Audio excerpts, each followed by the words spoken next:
You will now hear a tour guide giving an update about Meadowfield Park. Now listen carefully and answer questions 11 to 16. As head of the Community Projects team, I'd like to give you a quick update on some of the new developments in Meadowfield Park. Please refer to the map in front of you while I walk you through the changes. The general structure of the park remains the same. We still have entry points at the east and west gates, and the pond is centrally located. Now, let me guide you through what's new. Let's start with the visitor center. This hasn't moved and can still be found beside the pond, just north of it, right across from the flower beds. It's a useful spot for picking up maps or getting information.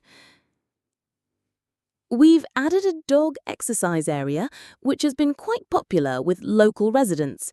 You'll find it in the top left corner of the park, near the west gate, right beside the cluster of oak trees. You'll also notice we've installed a bike rental kiosk just inside the east gate. It's immediately to your left as you enter, making it convenient for those who want to cycle through the park's southern paths. The children's paddling pool has been relocated.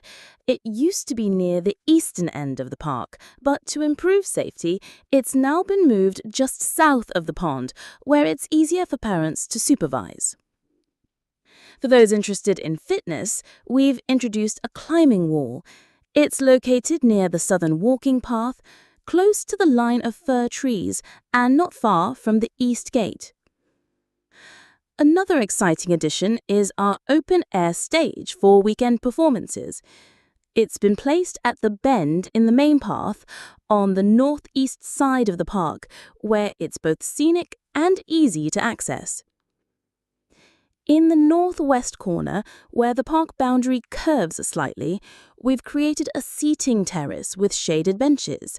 It's a perfect spot to rest, especially for those walking in from the west gate.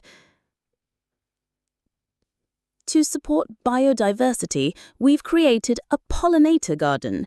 It's on a curve along the western path, halfway between the pond and the west gate. This area is filled with native plants and attracts bees and butterflies. And lastly, near the southwest corner, adjacent to the wildflower beds, there's a new drinking fountain. It's next to a small junction in the path and easily accessible from both the garden area and the paddling pool.